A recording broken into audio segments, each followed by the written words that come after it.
بسم اللہ الرحمن الرحیم۔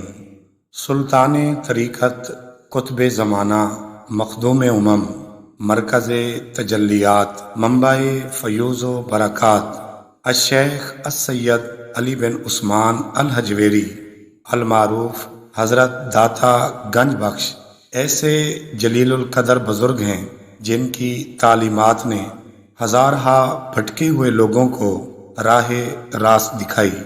آپ کے علم و فضل اور تعلیمات کا فیض آج تک جاری ہے۔ آپ کی ولادت افغانستان کے مردم خیز خطے غزنی سے متصل بستی حجویر میں ماہ ربیع الاول سن 373 ہجری میں ہوئی۔ آپ نے ابتدائی تعلیم غزنی میں حاصل کی اور پھر مزید تعلیم، روحانی تجربات اور تزکیہ نفس کے لیے حجاز مقدس کا سفر کیا، اور شام و فلسطین کے سفر کے دوران شیخ ابو الفضل محمد بن حسن الختلی الحنبلی کو اپنا مرشد بنایا اور ان کے دست بیعت ہوئے۔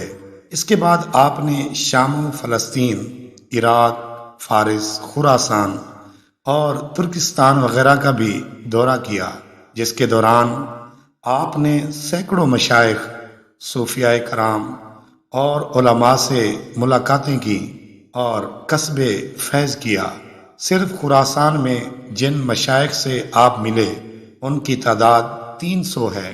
ان کے بارے میں آپ فرماتے ہیں کہ میں نے خراسان میں 300 اشخاص ایسے دیکھے ہیں کہ ان میں سے صرف ایک دینی و روحانی عظمت میں سارے جہان کے لیے کافی ہے۔ مورخین کی اکثریت اس بات پر متفق ہے کہ آپ سن 431 ہجری میں سلطان مسعود غزنوی، جو سلطان محمود غزنوی کے فرزند تھے، ان کے دور حکومت میں اپنے مرشد کریم حضرت ابو الفضل کے حکم پر رشد و ہدایت کے لیے لاہور تشریف لائے۔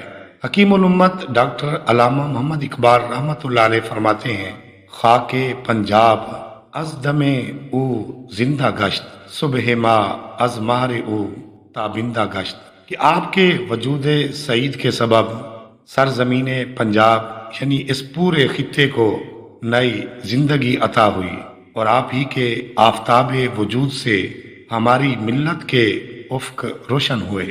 حکیم الامت ڈاکٹر علامہ اقبال نے حضرت داتا علی حجویری کی تعلیمات کے حوالے سے یہ بات نمایاں طور پر بیان کی ہے کہ آپ نے لاہور تشریف فرما ہو کر ہندوستان کی پہلی مسجد کی بنیاد رکھی، جس کے زیر سایہ اسلامی علوم و معارف کا وہ عظیم المرتبت مکتب اور محبت و رواداری سے مزین وہ رفیع الشان خانقاہ قائم ہوئی، کہ جس کی برکات سے نہ صرف لاہور مسلمانوں کا ایک اہم اور مضبوط مرکز بن گیا، بلکہ یہاں سے مسلمانوں کے ایسے رجال عظیم اٹھے کہ جن سے پورا ہندوستان فیض یاب ہوا، اور اس شہر سے اسلامی تہذیب و تمدن کے ایسے چشمے پھوٹے کہ جس نے دنیا کو سیراب کر دیا۔ بلا شبہ تبلیغ دین اور اشاعت اسلام کی ان مربوط اور منظم کوششوں کا صحرا حضرت داتا گنج بخش علی حجویری رحمۃ اللہ علیہ کے سر ہے، کہ جن کے دم قدم سے دین اسلام کی ترویج کا وہ نظام قائم ہوا جو بنیادی طور پر آپ کے علم و عرفان اور ایمان و ایقان کا مرہون منت تھا۔ آپ غزنوی ہونے کے باوجود نہ صرف لاہور سے منسوب ہوئے بلکہ لاہور آپ سے منسوب ہو گیا۔ آپ کی نگاہ فیض کا اظہار خواجگان چشت کی آنکھوں کی ٹھنڈک غریب نواز حضرت خواجہ معین الدین چشتی اجمیری رحمۃ اللہ علیہ نے بھی فرمایا۔ جب ایک بار خواجہ غریب نواز لاہور تشریف لائے اور حضرت داتا گنج بخش علی حجویری کے مزار اقدس پر حاضری دی اور ایک حجرے میں 40 دن کا چلہ کاٹا اور عبادت و ریاضت میں مصروف رہے، اس دوران حضور داتا صاحب نے ان پر جو فیوز و برکات کی بارش کی، اس کا اندازہ خواجہ غریب نواز ہی لگا سکتے ہیں۔ جب خواجہ معین الدین چشتی اجمیری رحمۃ اللہ علیہ چلہ سے فارغ ہو کر رخصت ہونے لگے تو بے ساختہ خواجہ غریب نواز کی زبان مبارک پر حضور داتا علی اجمیری کے لیے بطور خاص یہ شعر جاری ہوا: گنج بخشے فیض عالم مظہر نور خدا، گنج بخشے فیض عالم مظہر نور خدا، ناقصاں را پیر کامل کاملاں را رہنما۔ اس مرد خدا کی زبان مبارک سے نکلا ہوا یہ شعر اس قدر زبان زد خاص و عام ہوا کہ جس کی گونج 400 اطراف میں پھیل گئی۔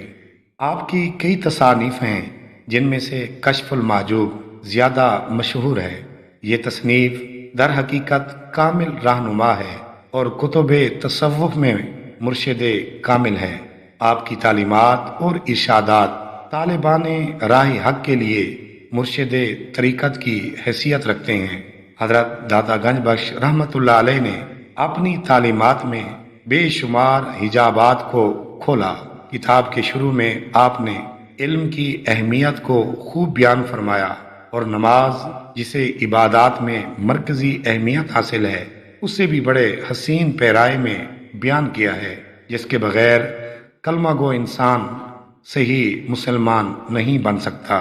پیدائش کی طرح آپ کے یوم وصال پر بھی اختلاف پایا جاتا ہے۔ بہت سے محققین اور تذکرہ نگاروں نے آپ کا سال وصال سن 465 ہجری سے اتفاق کیا ہے۔ علاوہ ازیں مزار مبارک کے اندرونی دروازے پر جو قطعہ درج ہے اس پر بھی سال وصال سن 465 ہجری ہی درج ہے۔ ایک محتاط اندازے کے مطابق حضرت داتا گنج بخش رحمۃ اللہ علیہ نے اپنی زندگی کے 34 سال دنیا کے اس قدیم تاریخی شہر لاہور میں گزارے اور پھر چند روز علالت کے بعد اس جہان فانی سے کنارہ کر گئے۔ آپ نے اپنے حجرے میں ہی وصال فرمایا۔